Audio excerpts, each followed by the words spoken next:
நமது கேப்டன் தொலைக்காட்சியின் பிற்பகல் செய்திகளை வழங்குவதற்காக உமா சிவகுமார். முக்கிய செய்திகள். தேமுதிக தேர்தல் அறிக்கையின் 3ஆம் பாகத்தை வெளியிட்டார் கேப்டன் விஜயகாந்த். அனைவருக்கும் கல்வி, காப்பீடு, குடியிருப்புகள் கட்டித் தருவது உள்ளிட்ட முக்கிய திட்டங்கள் அறிவிப்பு.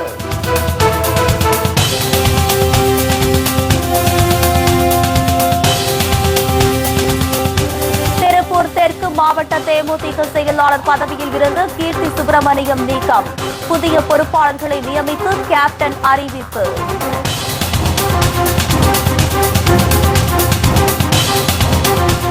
தமிழ் மாநில காங்கிரஸ் கட்சியின் தேர்தல் அறிக்கை வெளியீடு. உணவு, கல்வி, வேலைவாய்ப்புக்கு முன்னுரிமை அளிக்கப்பட்டுள்ளதாக ஜி.கே. வாசன் தகவல்.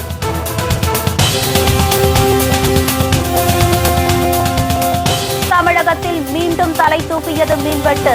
கிராமப்புறங்களில் 6 மணி நேரம் மின்தடை செய்யப்படுவதால் விவசாயிகள் மற்றும் பொதுமக்கள் அவதி.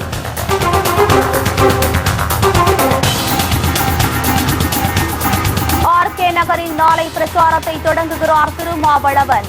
விடுதலை சிறுத்தை வேட்பாளர்கள் 25ஆம் தேதி வேட்புமனு தாக்கல் செய்ய உள்ளதாகவும் பேட்டி.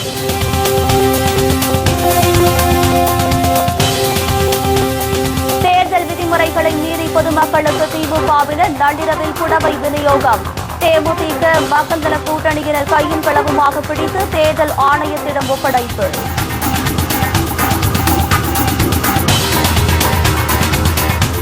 விரிவான செய்திகள். தேமுதிக தேர்தல் அறிக்கையில் 3வது பாகம் வெளியிடப்பட்டுள்ளது. அதில் தமிழகத்தில் உள்ள அனைவருக்கும் ஆரம்ப கல்வி முதல் மேல்நிலை கல்வி வரை கட்டாயமாக்கப்படும். ஆறுகள் இணைப்பு, அனைவருக்கும் மருத்துவ சிகிச்சை, தமிழகத்தில் உள்ள அனைவரும் காப்பீடு மற்றும் விபத்து காப்பீடு உள்ளிட்ட பல்வேறு முக்கிய திட்டங்கள் தேமுதிக தேர்தல் அறிக்கையில் கூறப்பட்டுள்ளது.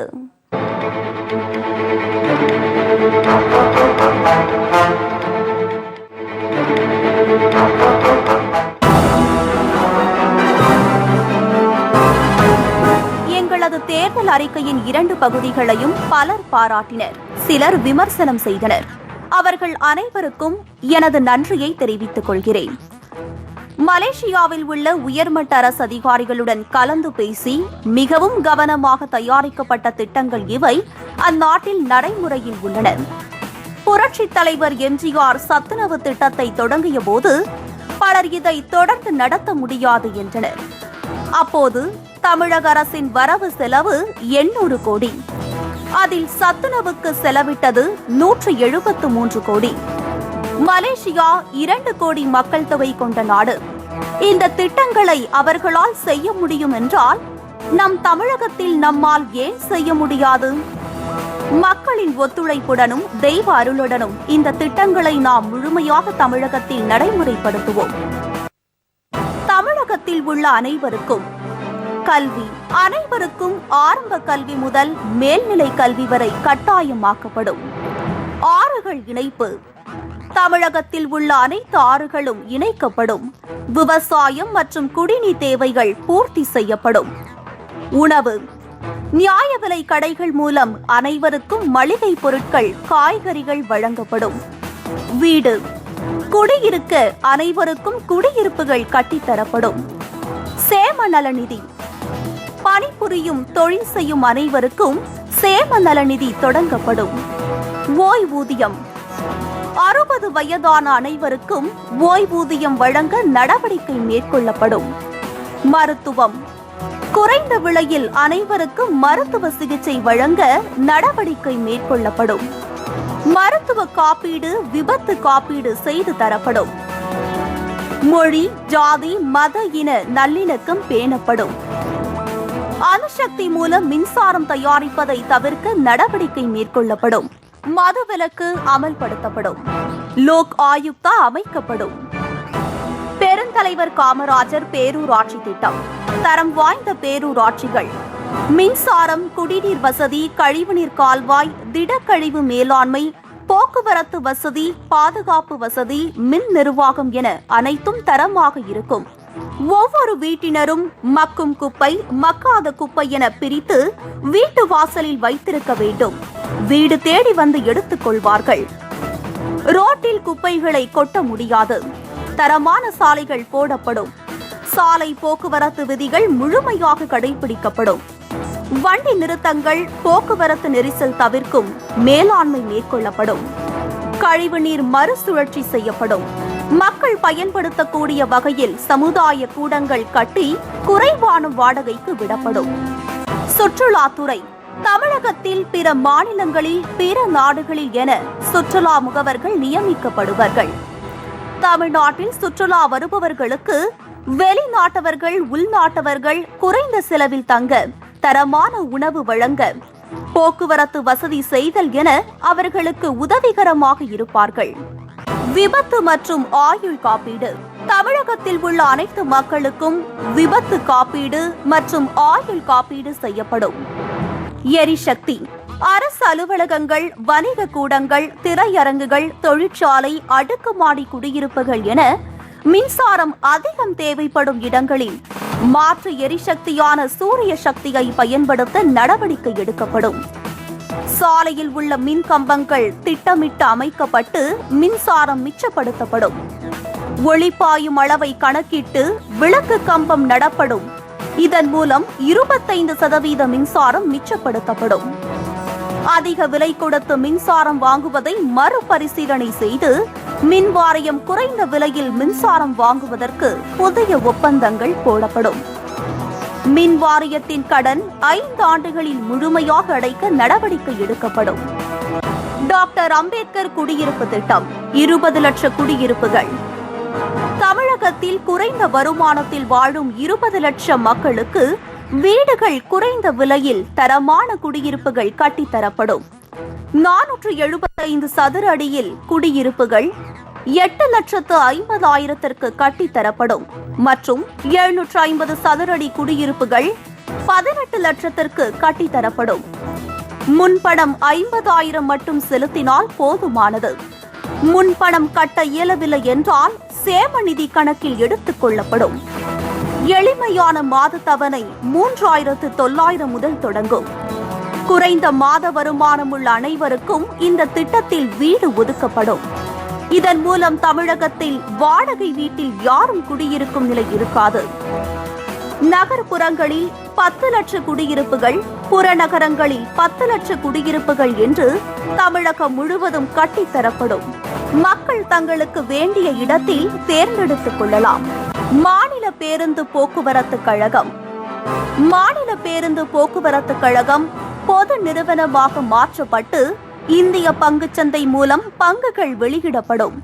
இதில் பணிபுரிகின்ற அனைவருக்கும் அவர்கள் பணிபுரிந்த ஆண்டுகளுக்கு ஏற்றாற்போல் பங்குகள் இலவசமாக வழங்கப்படும். புதிய பேருந்துகள் வாங்கப்படும். படிப்படியாக தமிழகம் எங்கும் அனைத்து பேருந்துகளும் குளிரூட்டப்பட்ட பேருந்துகளாக மாற்றப்படும். சாலை மற்றும் நீர்நிலை ஆக்கிரமிப்பு மாவட்டம் தோறும் ஆக்கிரமிப்பை ஒழிக்க புதிய துறை ஏற்படுத்தப்படும். சாலையில் மற்றும் நீர்நிலைகளில் ஆக்கிரமிப்பு செய்து கட்டப்பட்ட கட்டிடங்கள் முழுமையாக அகற்றப்படும். யார், எந்த கட்சி மற்றும் எவ்வளவு செல்வாக்கு மிக்கவராக இருந்தாலும் ஆக்கிரமிப்புகள் 2 ஆண்டுகளில் முற்றிலுமாக அகற்றப்படும். நீர்நிலைகள் தமிழகத்தில் உள்ள அனைத்து நீர்நிலைகளும் தூர்வாரப்படும். நூலகம் மாநிலத்தில் உள்ள அனைத்து பொது நூலகங்களுக்கும் ஆண்டுதோறும் புதிய புத்தகங்கள் வாங்கப்படும்.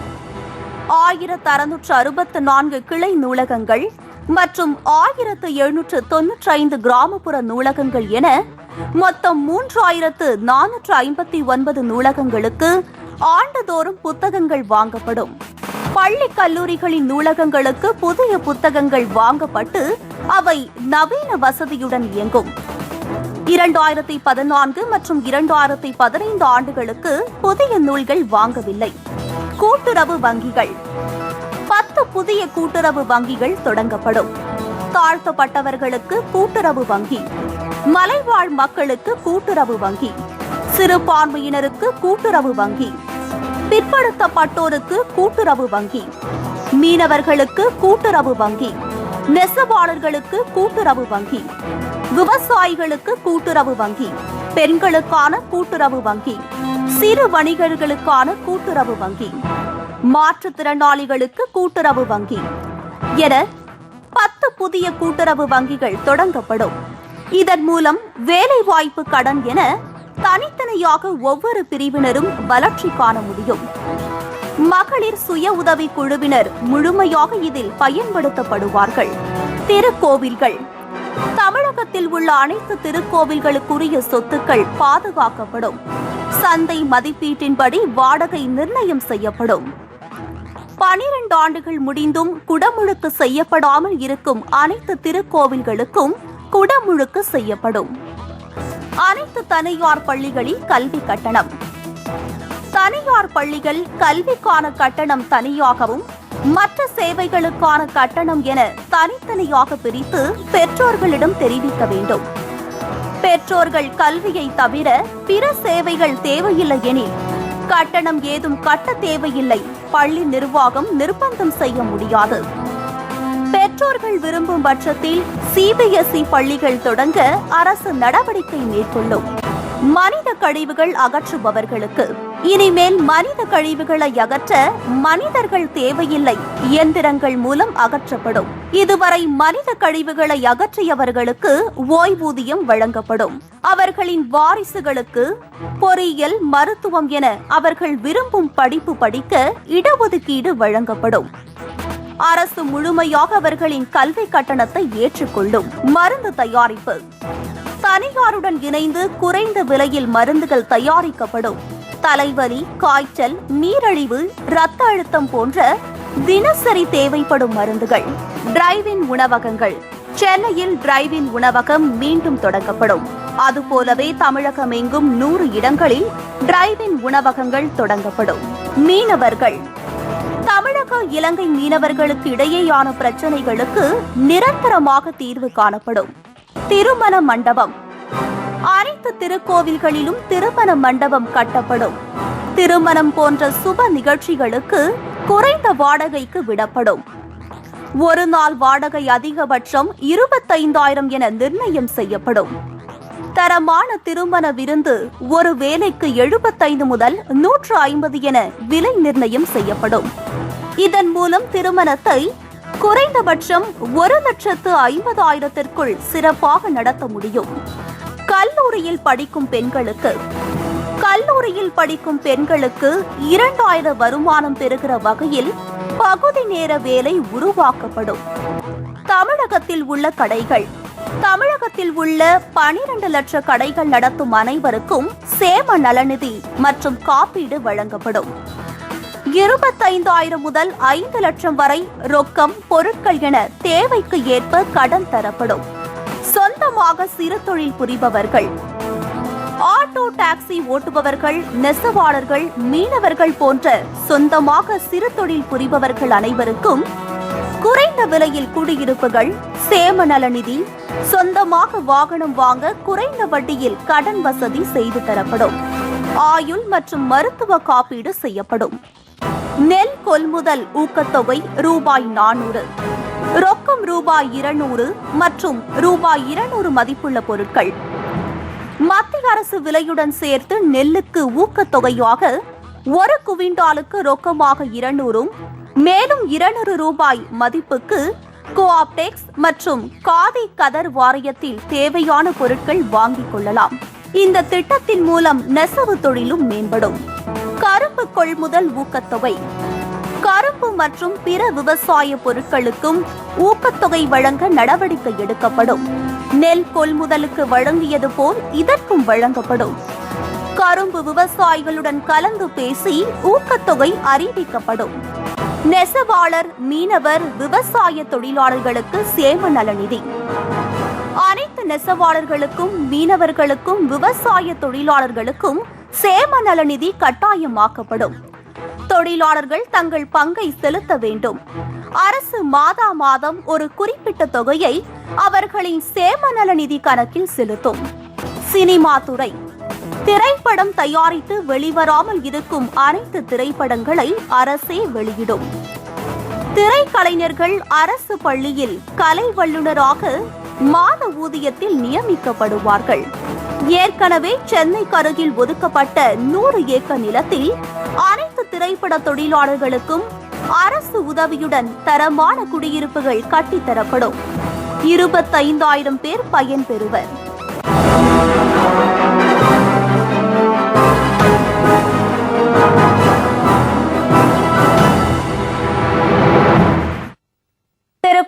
தெற்கு மாவட்ட தேமுதிக செயலாளர் கீர்த்தி சுப்பிரமணியம் அப்பதவியில் இருந்து நீக்கப்படுவதாக கழக தலைவர் கேப்டன் விஜயகாந்த் அறிவித்துள்ளார்.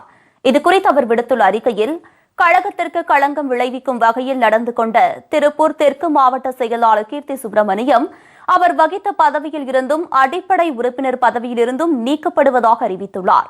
அவருடன் கழகத்தை சேர்ந்த யாரும் கட்சி சம்பந்தமாக எந்த தொடர்பும் வைத்துக் கொள்ளக்கூடாது என்றும் கேப்டன் கூறியுள்ளார். அதேபோல் திருப்பூர் தெற்கு மாவட்ட தேமுதிக புதிய பொறுப்பாளர்களாக திருப்பூர் தெற்கு மாவட்ட கழக அவைத்தலைவர் பல்லடம் PA சேகர் மற்றும் திருப்பூர் தெற்கு மாவட்ட கழக துணை செயலாளர் முத்து வெங்கடேசன் ஆகியோர் நியமிக்கப்படுவதாகவும் கேப்டன் அறிவித்துள்ளார். இவர்களுக்கு மாநில, மாவட்ட, நகர, ஒன்றிய, பேரூர் கழக நிர்வாகிகள், சார்பணி நிர்வாகிகள் ஒத்துழைப்பு கொடுக்க வேண்டும் என்றும் கேப்டன் கேட்டுக் கொண்டுள்ளார். தமிழ் மாநில காங்கிரஸ் கட்சியின் தேர்தல் அறிக்கையை தேர்தல் உறுதிமொழிகள் என்ற பெயரில் அக்கட்சியின் தலைவர் GK வாசன் வெளியிட்டார். சென்னையில் செய்தியாளர்களை சந்தித்த அவர் 43 பக்க தேர்தல் அறிக்கையை வெளியிட்டு பேசினார். அப்போது கூட்டணி ஆட்சியை அமைக்கவே கூட்டணியில் இணைந்துள்ளதாக தெரிவித்தார். உணவு, உறைவிடம், கல்வி, சுகாதாரம், வேலைவாய்ப்பு ஆகியவற்றிற்கு முன்னுரிமை அளிக்கப்பட்டுள்ளதாக தெரிவித்த வாசன், கல்வி மறுமலர்ச்சி, வேளாண் புரட்சி உள்ளிட்டவைகள் மீண்டும் தமிழகத்தில் உருவாக வேண்டும் என்றார். மாற்றத்தை முன்னிறுத்தி களம் இறங்கியுள்ள தேமுதிக மக்கள் நல கூட்டணி தமாக ஆட்சியை கைப்பற்றும் என்றும் GK வாசன் அப்போது நம்பிக்கை தெரிவித்துள்ளார். தமிழ் மாநில காங்கிரஸ் இன்றைக்கு தேர்தல் உறுதிமொழிகள் வெளியிடுகிறது.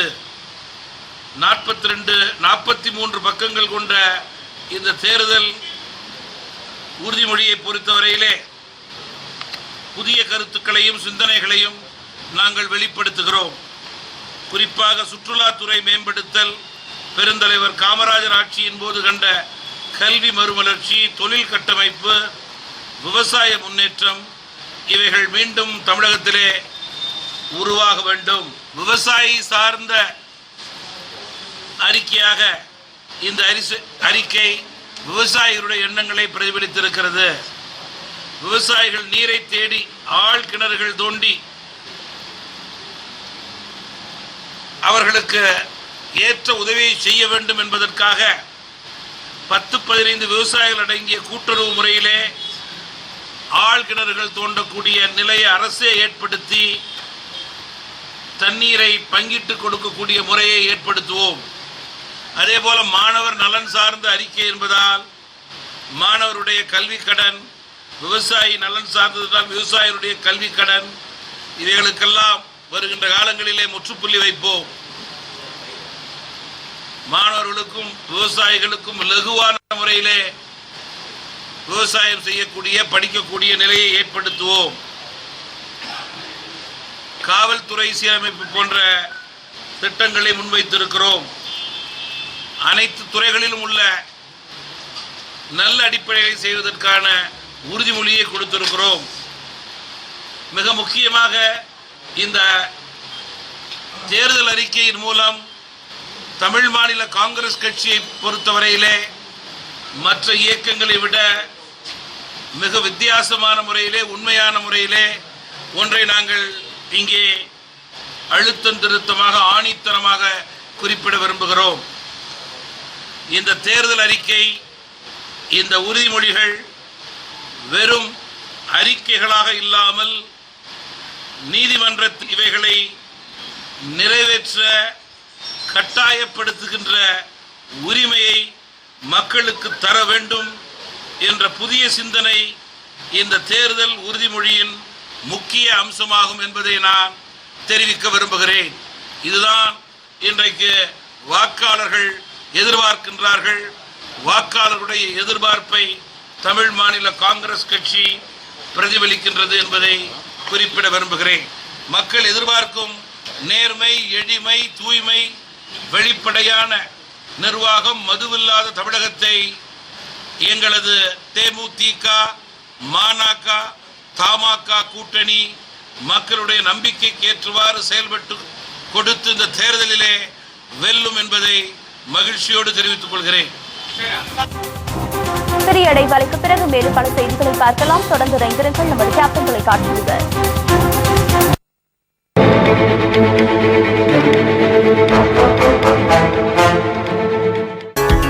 பெண் முகவர்கள் சான்றிதழ்கள் பெறுவது உள்ளிட்ட பணிகளுக்காக அரசு அலுவலகங்களுக்கு வரும் பொதுமக்களுக்கு உதவி செய்ய இடைத்தரகர்கள் இல்லாத நிலையை ஏற்படுத்தி பெண்கள் முகவர்களாக அமர்த்தப்படுவார்கள். அதற்கு தேவையான திறன் மேம்பாட்டு பயிற்சி பெண்களுக்கு இலவசமாக வழங்கப்படும்.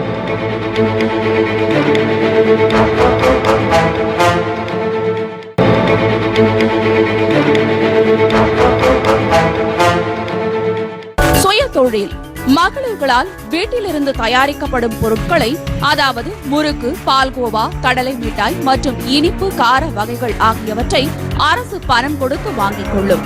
விற்பனை விலை சந்தை விலையை விட பாதியாக இருக்கும்.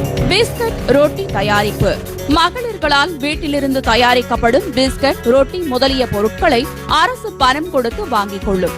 விற்பனை விலை சந்தை விலையில் பாதியாக இருக்கும்.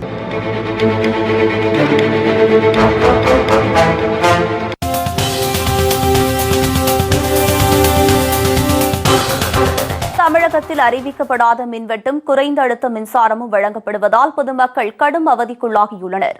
கடந்த 5 ஆண்டுகளாக மின்சார உற்பத்திக்கான புதிய திட்டங்களை ஜெயலலிதா அரசு மேற்கொள்ளாமல் அலட்சியம் காட்டியதால் ஆண்டுதோறும் கோடை காலத்தில் பொதுமக்கள் பெரும் சிரமத்திற்கு ஆளாகி வருகின்றனர். தமிழகத்தில் எந்த ஆண்டும் இல்லாத வகையில் கத்திரி தொடங்குவதற்கு முன்பாகவே தற்போது வெயில் சுட்டரித்து வருகிறது. இதனால் மின் தேவை பல மடங்கு அதிகரித்துள்ளது. மின் கொள்முதலுக்கான ஆதாரங்கள் அனைத்தும் பலவீனமாக உள்ள நிலையில் ஜெயலலிதா அரசு இதனை சரிக்கட்டுவதற்கோ அல்லது புதிய திட்டங்களை தீட்டி மின் உற்பத்தியை அதிகரிப்பதற்கோ வழிகளை தேடாமல் தொடர்ந்து மெத்தனம் காட்டி வருகிறது. இதன் விளைவாக அறிவிக்கப்பட்ட மற்றும் அறிவிக்கப்படாத மின்வெட்டை மின்வாரியம் அமல்படுத்தி வருகிறது. இதனால் சென்னையில் முக்கிய பகுதிகளில் இரவு நேரங்களில் திடீரென்று மின்தடை செய்யப்படுவதால் இரவில் தூக்கமின்றி மக்கள் தவித்து வருகின்றனர். அதேபோல் கிராம பகுதிகளில் எப்போது மின்சாரம் வரும், எப்போது போகும் என்று தெரியாத அவலம் அதிமுக ஆட்சியில் நீடிக்கிறது. மேலும் பல மணி நேரம் மின்வெட்டால் பயிர்களுக்கு தண்ணீர் பாய்ச்ச முடியாமல் விவசாயிகள் பரிதவிப்புக்கு ஆளாகியுள்ளனர். தமிழகத்தை மின்மிகை மாநிலமாக மாற்றுவதே தனது லட்சியம் என சுளுரைத்து ஆட்சி கட்டிலில் அமர்ந்த ஜெயலலிதா கடந்த 5 ஆண்டுகளில் 2 முறை 50% மின்கட்டணம் உயர்த்தி மக்களை பாடாய்படுத்தினார். புதிய மின்திட்டங்கள் அனைத்திற்கும் மூடுவிழா நடத்திவிட்டு ஒழுங்குமுறை ஆணையத்தின் விதிகளை மீறி தனியாரிடம் அதிக விலை கொடுத்து மின்சாரம் கொள்முதல் செய்ததால் தமிழக மின் வாரியம் 1 லட்சம் கோடி ரூபாய் கடனில் மூழ்கியுள்ளது. அதேபோல் தமிழ்நாட்டை அனைத்து துறைகளிலும் கடனில் முழுக செய்த ஜெயலலிதாவை தேர்தல் எனும் சுனாமியில் மூழ்கடிக்க மக்கள் தயாராகி வருகின்றனர். தேமுதிக தலைமை கழகம் தாக்கப்பட்டது தொடர்பாக இதுவரை போலீசார் எந்த நடவடிக்கையும் எடுக்கவில்லை என்று கழக இளைஞர் அணி செயலாளர் எல். கே. சுதீஷ் குற்றம் சாட்டியிருக்கிறார். சென்னை திருவொற்றியூர் தொகுதி தேமுதிக வேட்பாளராக ஏ.வி. ஆறுமுகம் அறிவிக்கப்பட்டுள்ளார். தேமுதிக வேட்பாளர் ஆறுமுகத்தை ஆதரித்து பல்வேறு இடங்களில் பிரச்சாரம் மேற்கொண்ட கழக இளைஞர் அணி செயலாளர் எல். கே. சுதீஷ் திருவொற்றியூரில் அமைக்கப்பட்டிருந்த தேர்தல் அலுவலகத்தை திறந்து வைத்தார். இந்நிகழ்ச்சியில் மாவட்ட, நகர, ஒன்றிய கழக நிர்வாகிகள் மற்றும் மக்கள் நல கூட்டணி நிர்வாகிகள், தொண்டர்கள் என ஏராளமானோர் கலந்து கொண்டனர். அதன் பின்னர் செய்தியாளர்களிடம் பேசிய சுதீஷ், தேமுதிக தலைமை கழகம் தாக்கப்பட்டது தொடர்பாக இதுவரை போலீசார் எந்த நடவடிக்கையும் எடுக்கவில்லை என புகார் தெரிவித்தார். அதேபோல் தேர்தல் பிரச்சாரத்தில் ஈடுபட்டுள்ள கேப்டனுக்கும் உரிய பாதுகாப்பு வழங்கப்படவில்லை என்றும் அவர் குற்றம் சாட்டினார். ஆர்.கே. நகரில் ஜெயலலிதாவை எதிர்த்து போட்டியிடும் விடுதலை சிறுத்தை கட்சி வேட்பாளர் வசந்தி தேவியை ஆதரித்து நாளை தனது பிரச்சாரத்தை தொடங்க உள்ளதாக கட்சியின் தலைவர் தொல் திருமாவளவன் தெரிவித்துள்ளார். சென்னையில் செய்தியாளர்களிடம் பேசிய அவர், காட்டுமன்னார் கோவிலில் 25ஆம் தேதி வேட்புமனு தாக்கல் செய்ய உள்ளதாகவும் கூறினார். விடுதலை சிறுத்தைகள் கட்சியின் சார்பில் போட்டியிடும் 25 தொகுதிகளுக்கான வேட்பாளர் பட்டியல் முழுமையாக அறிவிக்கப்பட்டுவிட்டது. ஆங்காங்கே வேட்பாளர்கள் தோழமை கட்சிகளை சார்ந்த பொறுப்பாளர்களை நேரில் சந்தித்து ஆதரவு திரட்டி வருகின்றனர். நாளை 23ஆம் தேதி ஆர்.கே. நகர் தொகுதியில் முனைவர் வசந்தி தேவி அவர்களை ஆதரித்து எனது பிரச்சாரம் தொடங்குகிறது. 24, 25, 26 ஆகிய 3 நாட்கள் நான் காட்டுமன்னார் கோவிலில் நான் போட்டியிடும் தொகுதியில் தோழமை கட்சி பொறுப்பாளர்களை நேரிலே சந்தித்து ஆதரவு திரட்ட இருக்கிறேன். 27ஆம் தேதியிலிருந்து ஏப்ரல் 14ஆம் தேதி வரையில் தொடர் பிரச்சார பயணத்தை மேற்கொள்ள திட்டமிட்டிருக்கிறோம். அதன் விவரம் இன்று மாலை வெளியாகும். 25ஆம் தேதி நான் தொகுதியில் காட்டுமன்னார்குடி தொகுதியில் வேட்புமனு தாக்கல் செய்கிறேன். தமிழகம் முழுவதும் விடுதலை சிறுத்தைகள் 25ஆம் தேதி வேட்புமனு தாக்கல் செய்யுமாறு கேட்டுக்கொள்கிறேன். சிறிய இடைவெளிக்கு பிறகு மேலும் பல செய்திகளை பார்க்கலாம். தொடர்ந்து இணைந்திருங்கள் நமது கேப்டன் தொலைக்காட்சியுடன். போட்டியிடும் தேமுதிக வேட்பாளர் பேராசிரியர் ரவீந்திரன் மக்கள் நல கூட்டணி தலைவர்களை சந்தித்து வாழ்த்து பெற்றார். சென்னையில் உள்ள மார்க்சிஸ்ட் அலுவலகத்தில் அக்கட்சியின் மாநில செயலாளர் ஜி ராமகிருஷ்ணனை சந்தித்து சால்வை அணிவித்து வாழ்த்து பெற்றார். அதைத் தொடர்ந்து இந்திய கம்யூனிஸ்ட் கட்சியின் மாநில செயலாளர் முத்தரசனை சந்தித்து பேசினார். தாம்பரம் திமுக வேட்பாளரின் ஆதரவாளர்கள் தேர்தல் விதிமுறைகளை மீறி பொதுமக்களுக்கு 2000 புடவைகளை வழங்கும் போது கையும் களவுமாக பிடித்து தேர்தல் ஆணையத்திடம் ஒப்படைக்கப்பட்டது. சென்னை தாம்பரம் அடுத்த பீர்க்கன்கரணை பேரூராட்சிக்கு உட்பட்ட 4வது வார்டு பகுதியில் தாம்பரம் திமுக வேட்பாளர் SR ராஜாவுக்கு வாக்களிக்க வேண்டும் என காங்கிரஸ் பேரூராட்சி மன்ற தலைவர் ராஜன் தலைமையில் வீடு வீடாக சென்று புடவைகளை கொடுத்து வந்தனர். தேர்தல் விதிமுறைகளை மீறி திமுக கூட்டணி கட்சியினர் செயல்படுவதாக தாம்பர சட்டமன்ற தேமுதிக வேட்பாளர் செழியன் தலைமையில் பறக்கும் படைக்கு தகவல் அளித்தனர். தகவல் அறிந்த தேர்தல் பறக்கும் படை அதிகாரிகள் சம்பவ இடத்திற்கு விரைந்து வந்து புடவை ஏற்றி வந்த வாகனத்தை பறிமுதல் செய்து பீர்க்கன்கரணை காவல் நிலையத்தில் ஒப்படைத்தனர். இங்க பீர்க்கன்கரணை ஏரியாவில் புடவை விநியோகம் பண்றதா நாங்க கேள்விப்பட்டு வந்தோம்.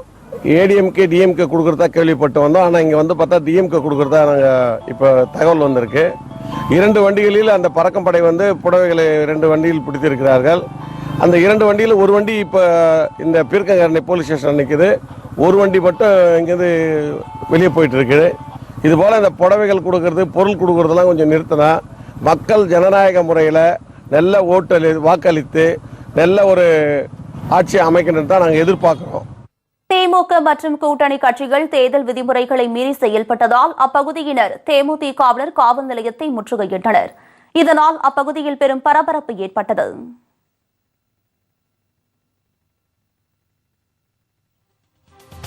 இத்துடன் இந்த செய்தி தொகுப்பு நிறைவடைகிறது. உண்மை செய்திகளை உள்ளபடி உடனுக்குடன் தெரிந்து கொள்ள தொடர்ந்து இணைந்திருங்கள் நமது கேப்டன் தொலைக்காட்சியுடன். வணக்கம்.